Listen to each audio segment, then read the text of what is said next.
Hey guys, welcome back to another video. Today I got something that I really want to get out of my chest, and it has something to do with an interview that Harada, the director of Tekken, has had with I think one of the heads of PlayStation, and they talked about a lot of things. This happened a couple of days ago apparently, but it has only been brought to my attention last night because apparently there was an article that I saw in a video where it was mentioned that Harada said something along the line of Tekken Producer says younger players prefer team-based game to one-on-one fighting games because they can shift the blame when they lose.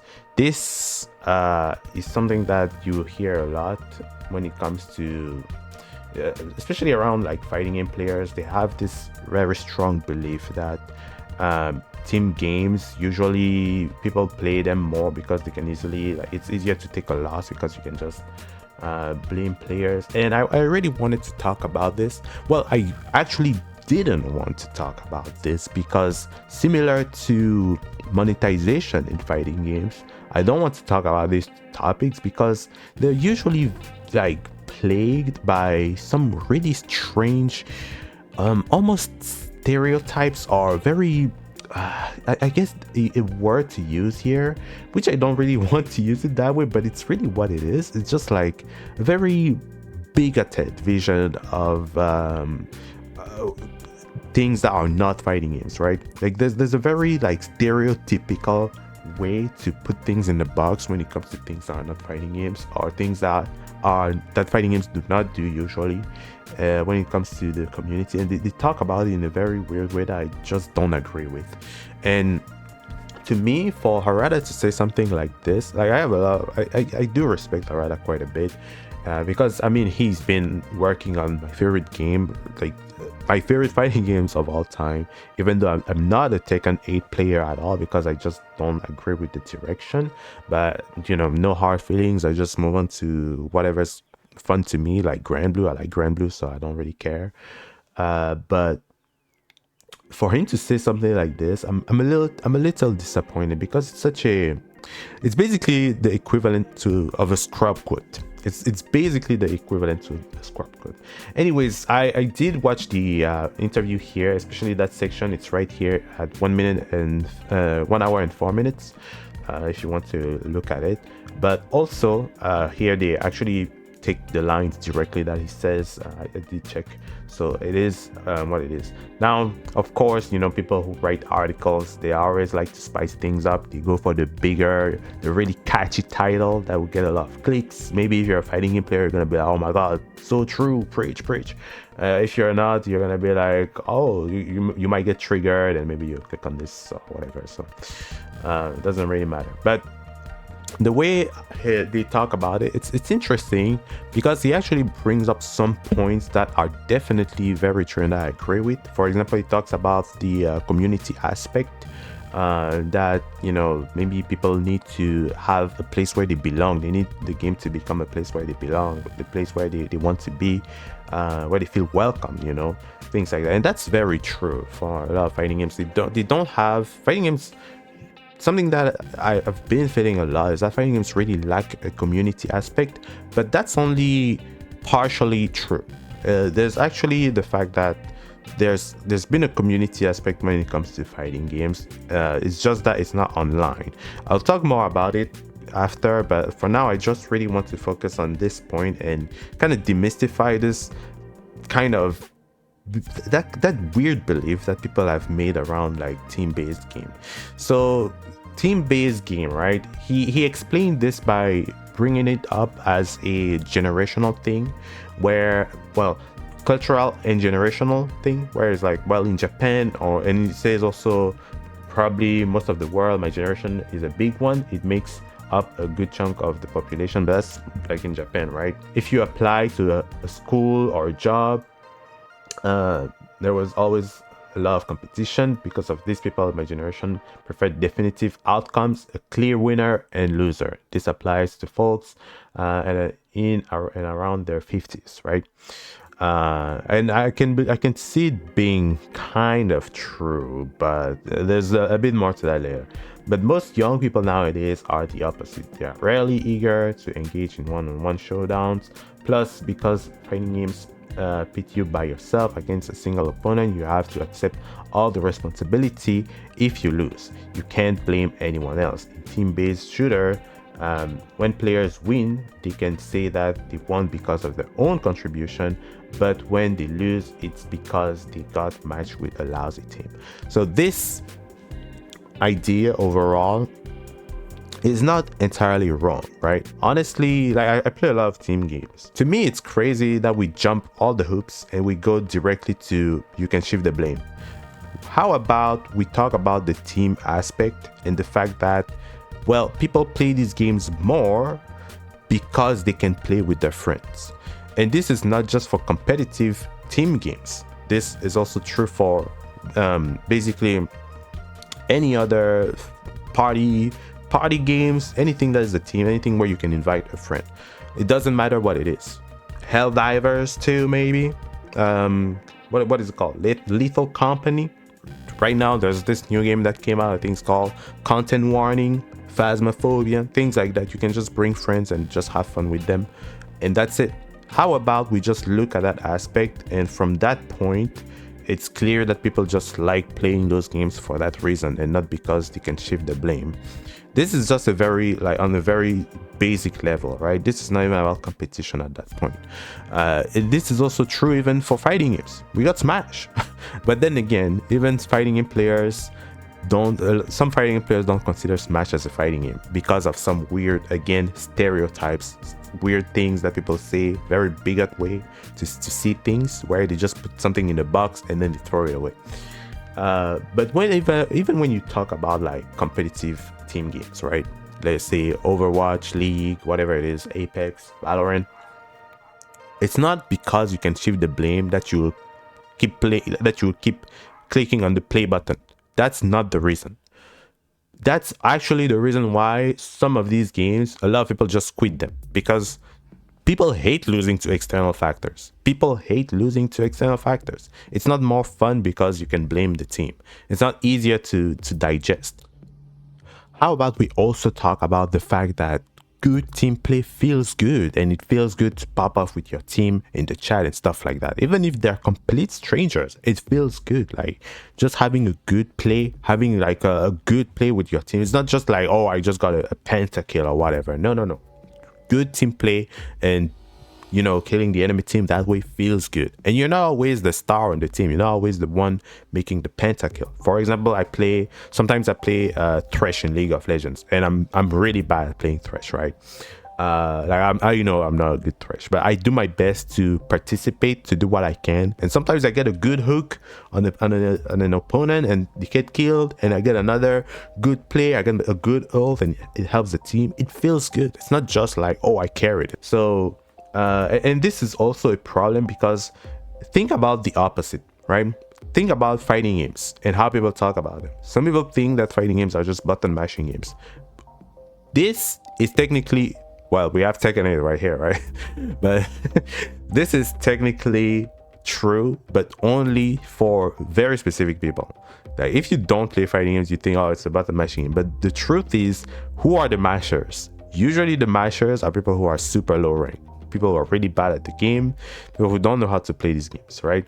And you can also encounter people who mash a lot in like mid to high level sometimes too, right? It's not like strange things, but you can see that. But is it true that fighting games are just like button mashing games? Absolutely not. And it's the same for team-based shooters too. Okay, you can blame the team, but usually people who keep blaming the team are usually people who do not stick with the games for very long. They're bad at the game. They don't improve at all. And even if you see people blaming their teammates, at a higher level of play. Usually these people are not good players, and they are probably they're okay, they're good players individually, but they're not good team players. They don't know how to manage the team moral or things like that. It's very important to know how to talk to teammates in these games too, in order to even be to have a chance to make a comeback whenever things get really bad, right?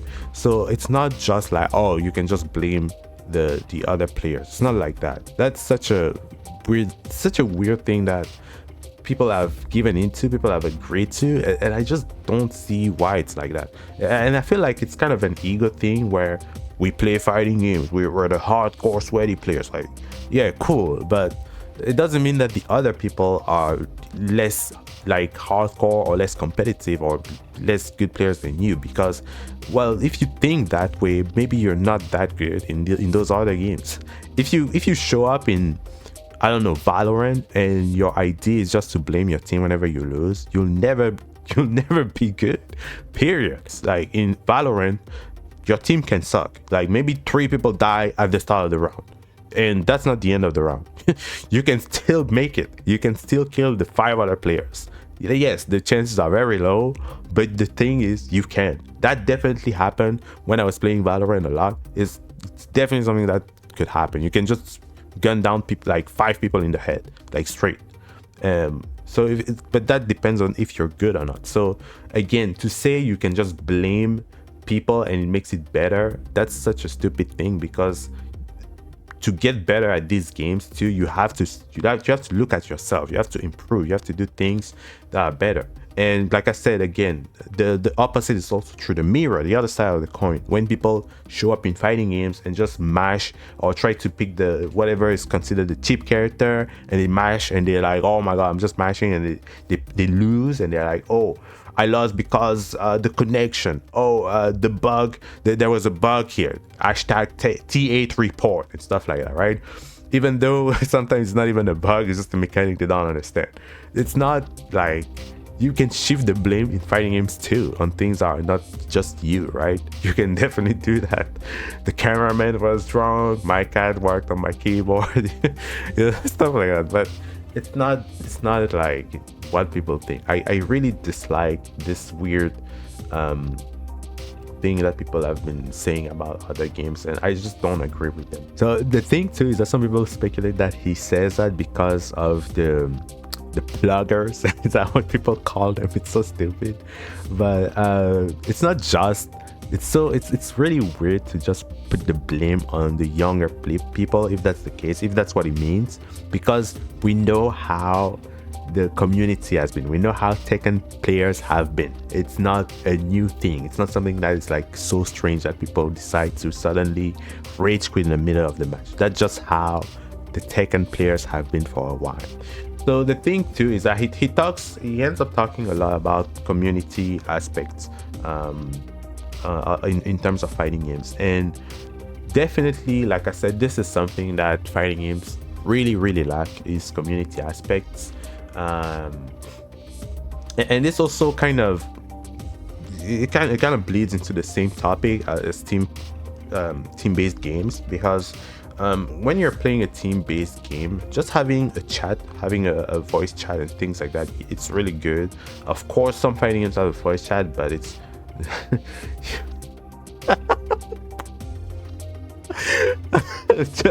should we talk about it?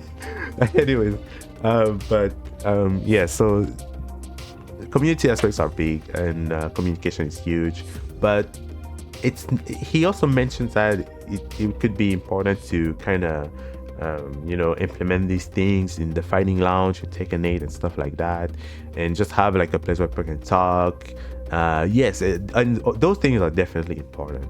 However, it might not be as simple as that, because fighting games actually, they do have a community aspect, and like I said, it's just not online. Most of the time it's offline. That's why arcades were huge. Tournaments also huge for that. People just gather and talk to each other, or they play games with each other and things like that. Now they've made like a lot of fighting games are making lobbies to replicate this aspect of like community and virtual like space where people gather. And while that is good, I would say I don't think it's hitting the spot quite well, right? It's not really like this big thing where everybody wants to be. Sometimes people don't even hang out in lobbies. Even now, when I play games like Grand Blue or I play games like even Guilty Gear Strive, I'm not really hanging in the lobby. I'm in the training mode. I'm in the menu. I prefer like using the matchmaking through the menu, not in the lobby. I don't hang out that much in the lobbies. Um, well, it could also be a thing where, well, personally, I'm not very like I'm a very shy person. I don't really communicate with people that much, so maybe that's just how I am. But usually, I think most people prefer having like the fast and easy matchmaking system, the thing that goes really fast. You don't want to go through the lobbies. I'm surprised to personally that I do not see fighting games using online training modes that much. Like, I'm so surprised that online training modes are not that much of a thing. And I'm scared that it comes from the fact that maybe they tried to do it before. I believe Guilty Gear Xrd had something like that. But of course, Guilty Gear was not like the most popular game, the most successful game. And maybe, some developers look at that and they're like, oh, well, you see, it didn't work, right? But the thing is, again, it's like the time when you made a feature like that, the game that had it too, which game had it, things like that matter. And maybe at the time it wasn't really that big of a deal, but now that fighting games are pretty popular and more people want to play them, maybe now it's easier to bring in a friend and just try to teach them how to play the game instead of just fighting them and beating them to death. It's better to maybe get them to play the online. It would be better maybe to get them to play the online training mode, right? Maybe, but we don't have online training modes, which I find really weird. Harada also mentioned something that is really interesting too, which is the fact that it could be better for fighting games in the future to implement something like a team-based game modes, right? Like maybe you have like a 3v3 or stuff like that. Yeah, that's definitely a good idea too. I believe Guilty Gear Strive is adding something in that, like kind of like that, where they have like a team of 3. We still don't know exactly what it is. We don't know if it's like a where you bring we don't know if it's a 6 versus 6 player type of game mode, or if it's like maybe KOF style game mode. Actually, speaking of KOF, I don't know because I don't play KOF these days, but does KOF 15 has a thing where you can invite people and you can make a team with them? Like, I'm surprised that I haven't heard something like that, where you can be 3 people, you invite your 2 other friends, and you can be like, okay, I'm gonna be the point character, I'll be the anchor, I'll be the middle character. So that where are the people? Where's that aspect, right? So that's definitely a good idea, and I definitely agree with that. But the big takeaway to me really is just the stereotype. It's just this really strange idea that people have made of other games, and they it's kind of like normal for people to say, and I just scratch my head like, that's so weird, because that's not how it is. That's not how it is. Maybe if you played those games yourself and you are really not that invested into them, maybe that's how it is to you, but the overall experience is not really like that. You don't just jump into a game and then blame your team for whatever goes wrong. That's not how it is. That's really a bad mentality for bad players overall.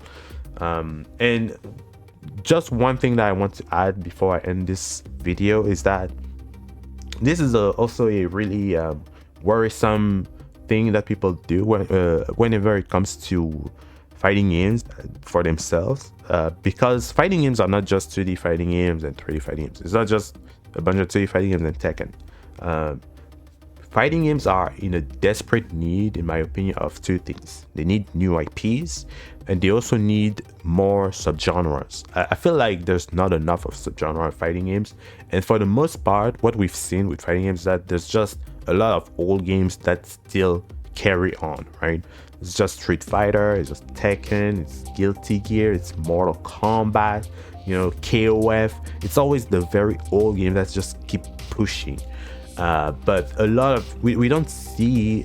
I feel like fighting games are in they're in a bubble where they struggle to expand, not just because not enough people are into them, but also because there are not enough variety when it comes to like the titles, to the IPs.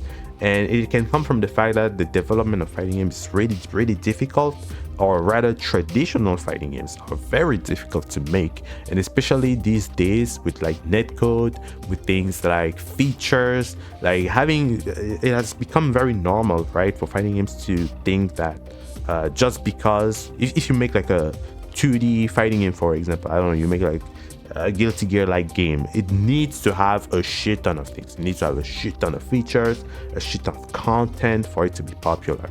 And these things are really making, like, I want to say indie fighting game devs really struggle, because it's harder to, the bar is raised so high. It's raised so high. And even for fighting games are like experienced fighting game developers, the bar is really high. Like not every game is going to be a Street Fighter 6 or a Tekken 8 or MK1. Not every game, or rather MK11, because that's the game that had a lot of content, right? But not every game is going to be on that level. Not every game is going to be able to keep up. And with years going on, it's just going to be harder and harder over time. So these things, like, again, they come from, like, again, like very solidified, put in a box type of ideas, where it's just like, we need this, we need that, but we don't try to experiment with a lot of other things. And because there's no experimentation, because, well, people don't want to experiment because they are afraid to lose money, which is normal, it kind of makes like a self-fulfilling prophecy, where we need those big features, those big story modes, those like basically side games into other games, into fighting games, make it like a big attraction park. And it's just really hard to make any game like that.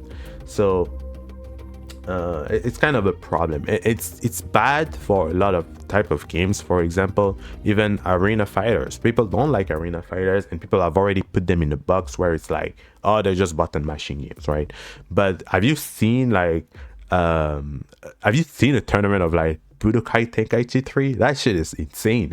These games are actually crazy sometimes. I've seen also tournaments of like Naruto Storm Connections, like the new one, because that one has pretty different mechanics from the regular Storm games, and that game is insane too. It's like it's not even close to be the same. Some people people play the Storm games are actually mad at that game because it's like, apparently it's too spammy, but it has its own like population basically, and player base that really like the mechanics.